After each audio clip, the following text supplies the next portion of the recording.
Bueno, les doy la bienvenida a un nuevo video. Mi nombre es Mauricio Giuliodori y en esta oportunidad les quería hablar de la cetosis o de la cetonemia, ¿no? Es una enfermedad que afecta a los rumiantes. Entonces, como definición podríamos decir que es un trastorno del metabolismo energético de las vacas lecheras de alta producción que se da en las primeras 6 a 8 semanas de lactancia. Y se caracteriza por depresión, anorexia, menor producción de leche, pérdida de peso y de estado corporal relativamente rápido. Y el signo bioquímico característico que tiene es el aumento de cuerpos cetónicos en sangre, cetonemia, en orina, cetonuria y en la leche, que es lo que se conoce como cetoláctea. Bueno, ¿cuáles son los factores de riesgo de la cetosis? Por un lado, el menor consumo de materia seca alrededor del parto, una alta condición corporal al momento del parto, y digamos más de 3,5, más de 3,75 en una escala de 5 puntos, una alta pérdida de condición corporal entre parto y el pico de lactancia, sobre todo cuando es superior a 1, el bajo contenido de energía neta en la ración, y la poca cantidad de proteína degradable en el rumen. Estos son los precursores a partir de esto se generan los precursores de glucosa en el hígado, ¿no? Por eso son tan importantes. El hecho de que haya producido mucha cantidad de leche en la lactancia anterior también es un factor de riesgo, ¿sí? Que haya tenido entonces cetosis en la lactancia previa es otro factor interesante de riesgo. Y una cuestión de manejo que también nos interesa es que tenga un periodo seco relativamente largo. O sea, cuando hay problemas reproductivos que cuesta preñar la vaca, a veces es más común que se presente esta enfermedad. Otros factores de riesgo, por ejemplo, con relación al manejo preparto y de la maternidad, cuando hay sobrepoblación, ¿ah? Menos de 12 metros cuadrados por vaca, poco espacio de comedero, menos de 70 centímetros lineales, en realidad sería mejor poner más, y poco espacio también de bebedero disponible. Entonces eso reduce en definitiva el consumo de alimento. Poco espacio de sombra disponible, ¿sí? Y por ejemplo cuando hay mucho barro o suciedad en el lote donde están los animales, todas las veces que hay ingreso de animales nuevos al lote de preparto complica también porque genera estrés, se restablecen las jerarquías sociales y los animales consumen menos, ¿no? ¿En qué situaciones, digamos así en reglas generales, se produce la cetosis o qué situaciones son las que favorecen el desarrollo de esta enfermedad? Básicamente cuando hay demanda aumentada de glucosa, ¿tá? Los aumentos de demanda de glucosa, y que en general eso coincide, por ejemplo, con un aumento en la tasa de lipólisis. Entonces aumenta la demanda de glucosa, la necesidad de glucosa por un lado, y por otro aumenta el balance de lípidos la movilización, de lípidos del tejido graso, ¿no? ¿En qué situaciones coinciden estos dos? Un aumento en la demanda de glucosa con un aumento en la tasa de lipólisis al inicio de la lactancia en las vacas lecheras, ¿sí? Que es lo que vamos a ver ahora. Al final de la gestación en ovejas y en cabras, sobre todo cuando tienen embarazos múltiples o preñeces múltiples, ¿sí? Melliceras o las que tienen trillizos.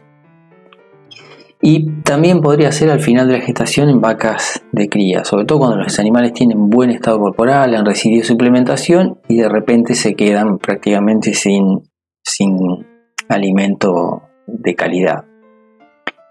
Entonces, ¿cómo se desarrolla la cetosis? Pues, digamos, por un lado tenemos poca cantidad de precursores de glucosa, ¿sí? Eso hace que, por ejemplo, se produzca un balance energético negativo. La respuesta a ese balance energético negativo es la movilización de grasa, entonces aumentan los ácidos grasos no esterificados en el plasma. Estos son los precursores de los cuerpos cetónicos en el hígado, o sea, son los que favorecen la cetogénesis hepática, y así es como se llega a la cetosis. Entonces, partiendo de un balance energético negativo, movilización de grasa, y la mayor parte de esos ácidos grasos libres o no esterificados, como no pueden oxidarse en el ciclo de Krebs a dióxido de carbono y agua, la beta-oxidación es incompleta, se van pegando los grupos acetilos en acetoacetato, que sería el primer cuerpo cetónico producido en el hígado, ¿no? Otra de las maneras en las que se puede desarrollar la cetosis es teniendo como punto de partida la obesidad, el hígado graso. Entonces, en ese caso, esas vacas que están muy, muy gordas muestran anorexia, tienen anorexia, bajo consumo, y eso también induce un balance energético negativo muy marcado. Hay movilización de reservas grasas, y esa sería la segunda manera por la que se llega al cuadro de cetosis.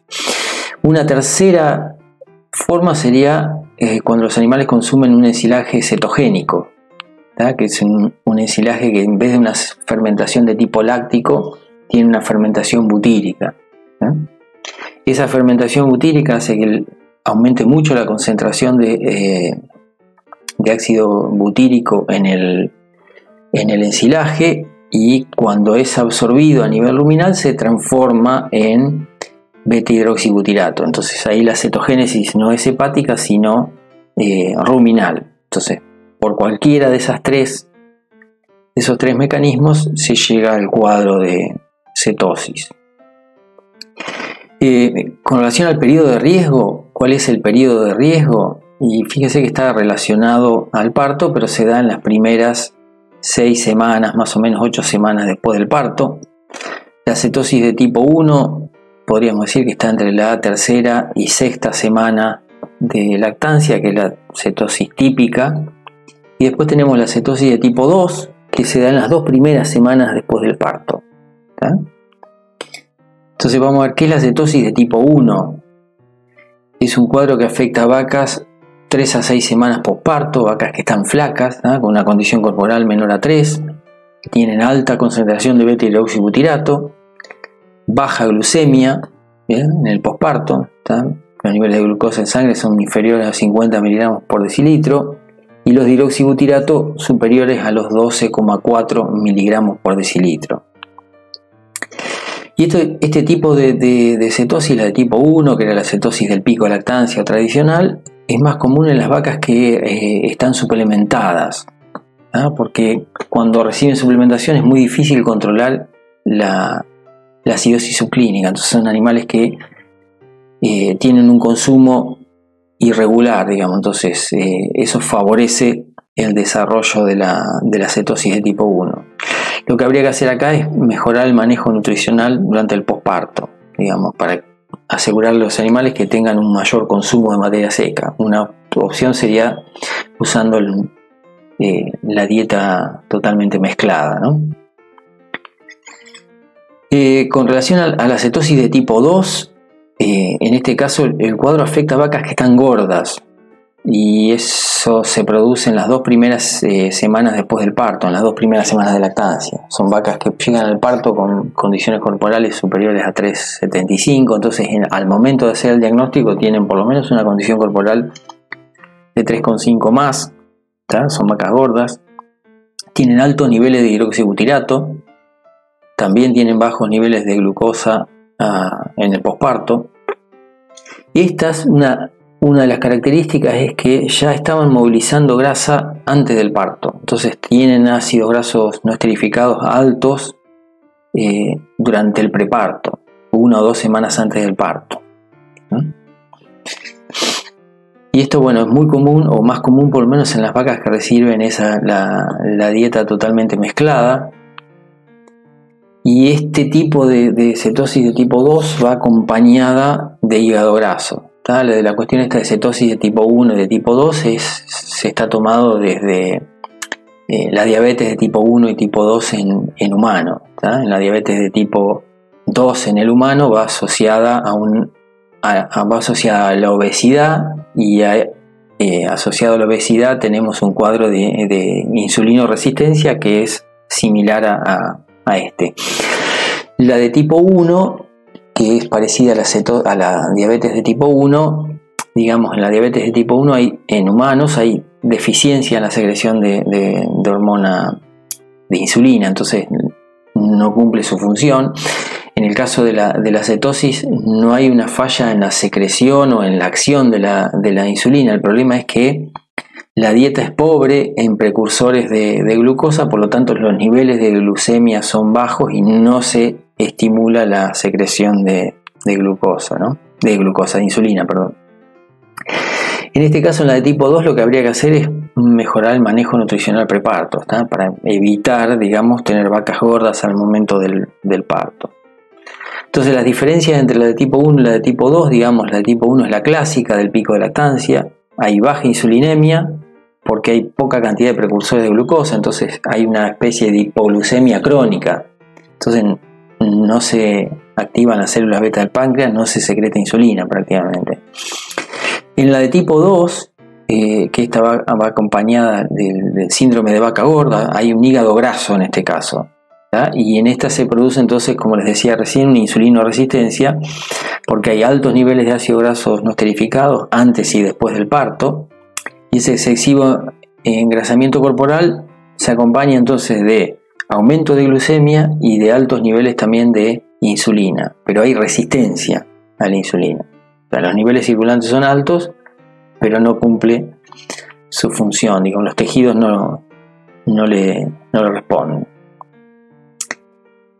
Entonces, hasta ahora habíamos visto cómo se producían las cetosis primarias, ¿tá? La de tipo 1 y la de tipo 2, la de tipo 1 por poco aporte de precursores de glucosa en la dieta, ¿tá? Que estimulaba las cetogénesis hepáticas a través de los ácidos grasos no esterificados. La de tipo 2, que era dependiente de la obesidad. Esas serían entonces la manera en la que se desarrolla la cetosis primaria. ¿Qué entendemos por cetosis secundaria? Toda la que se asocia a una entidad, o sea que la cetosis es secundaria a una entidad que genera básicamente anorexia. Entonces todo lo que pueda llevar a las vacas a tener menor consumo potencialmente genera una cetosis secundaria.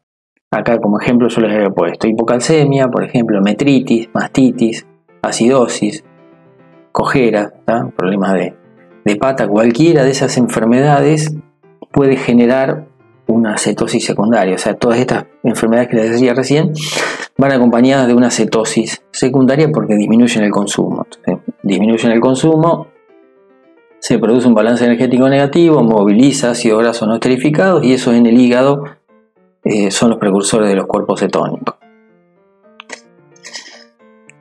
Con relación a los signos, ¿cuáles son los signos de la cetosis? Hay una depresión no muy marcada, sin fiebre. El animal puede estar con la cabeza agacha, puede llegar a tener una ataxia leve, o sea, está medio duro, que le cueste moverse, que se rehúsa a desplazarse. Puede haber una anorexia, sobre todo de los granos concentrados, menor producción de leche, pérdida de peso y de estado corporal. Y lo otro característico es aliento a acetona, como si fuesen manzanas medio pasadas o tipo vinagre de manzana, ¿no? Y en algunos casos también puede darse la cetosis nerviosa, que es una encefalopatía hipoglucémica. Esta signología es mucho menos frecuente y acá pueden mostrar, por ejemplo, una ceguera aparente, o sea, pueden pararse delante del animal y no los ve, no reacciona. Puede mostrar deambulación en círculos, mugidos o balidos sin causa aparente. Y lo que es característico sí es la masticación y el lamido excesivo. O sea, hacen como una masticación en vacío y lamido permanente con la lengua en el morro y a veces también en parte de los costados de la parrilla costal, pero es muy llamativo cómo están permanentemente lamiéndose y masticando en vacío. En algunos casos puede llegar a tener pica, ¿tá? Comer otras cosas que no son alimento, digamos. ¿Cómo se hace el diagnóstico? Bueno, el examen clínico, los animales estos que están ahí las 2 primeras semanas después del parto o incluso hasta las 6, 7 semanas, 8 después del parto, que tienen depresión sin fiebre, menor producción de leche, potencialmente son candidatas a tener la enfermedad, sobre todo también cuando tienen otras enfermedades de base. Y digamos, una manera de confirmar es con los test para hidroxibutirato en sangre. En general, si bien es arbitrario, para los casos de cetosis clínica se habla de más de 3 milimoles, serían unos 30,9 miligramos por decilitro, y si no, para el caso de la subclínica, si bien ha ido variando el valor de corte, digamos, se puede hablar de más de 1,2 milimoles por litro o 12,4 miligramos por decilitro para la cetosis subclínica, ¿no?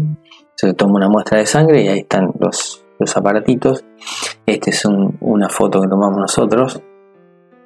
En ese caso, fíjense, 1,6 miligramos por decilitro, o sea, un caso de cetosis subclínica, ¿no? Con relación al tratamiento, el de elección es el propilenglicol. El propilenglicol actúa, digamos, de modo similar al propionato, ¿tá? Es un precursor de glucosa, se transforma en glucosa por gluconeogénesis a nivel hepático. Se dan unos 300 gramos por día durante unos 5 días, digamos, por vía oral, ¿no? Ese es el tratamiento de elección. Otra cosa que se podría usar es dextrosa concentrada, digamos, o hipertónica, 500 mililitros endovenoso una vez por día durante 2 días o más. Lo que se busca es siempre generar un pico de glucemia como para estimular la secreción de insulina, porque la insulina es lo que frena la movilización de grasa. Y estos ya son tratamientos mucho más caros, ¿no? Tratamientos con insulina, protamina, zinc. Pero bueno, el tratamiento de elección es el propilenglicol, ¿tá? Durante una vez por día, durante 5 días, 300 gramos por vaca, vía oral, ¿no? Con relación a cómo se previene la enfermedad, una de las claves es evitar esos animales que están con excesiva condición corporal. Al parto tendríamos que tener 3,5 no más. Al pico de lactancia no deberían tener menos de 2,5, o sea, la caída no debería ser mayor a medio punto, para que no movilice mucha cantidad de grasa y no se engrase el hígado.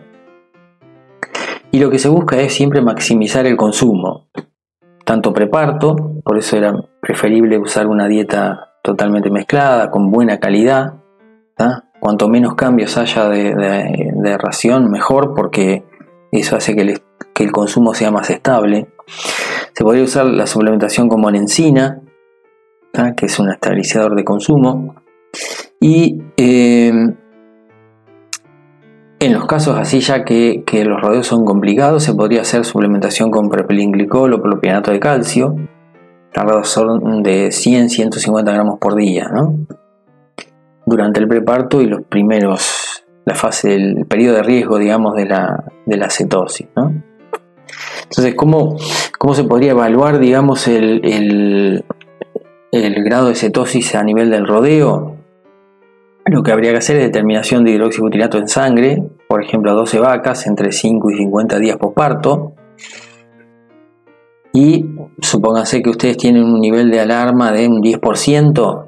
Entonces, fíjense, acá tienen en el eje de la Y el número de vacas positivas de las 12 muestreadas y en el horizontal el porcentaje de vacas positivas en el rodeo, ¿no? que ustedes predicen. Entonces, fíjense, si no tienen ninguna de las 12 con cetosis subclínica, el rodeo es negativo. Si tienen 1 o 2 para ese caso, el rodeo ya es límite, o sea, tendría una incidencia de cetosis subclínica inferior al 10%. Si tienen 3 o más de las 12 que chequean positivas, ahí en este caso ya tendrían una incidencia de la cetosis que está por encima de ese nivel de alarma en este esquema, que es del 10%, ¿no? Entonces podrían decir que es un rodeo positivo y ahí habría que hacer alguna maniobra más más estricta, digamos. Entonces, ¿cómo se controla la cetosis? Hay que evitar vacas gordas al parto, estimular el consumo, cosa de reducir la tasa de lipólisis, ¿tá? Para evitar que la pérdida de condición corporal entre el parto y el pico sea muy grande. Y la otra opción que tiene, como hemos visto recién, es el monitoreo de beta-hidroxibutirato en sangre, que se puede hacer una o dos evaluaciones. La primera en las 2 primeras semanas después del parto, y la segunda podría ser entre la tercera y la quinta, ¿tá? Para ver qué proporción de los animales testeados dan positivo. Bueno, espero les haya gustado el video, y si es así, nos vemos en la próxima. Que tengan mucha suerte.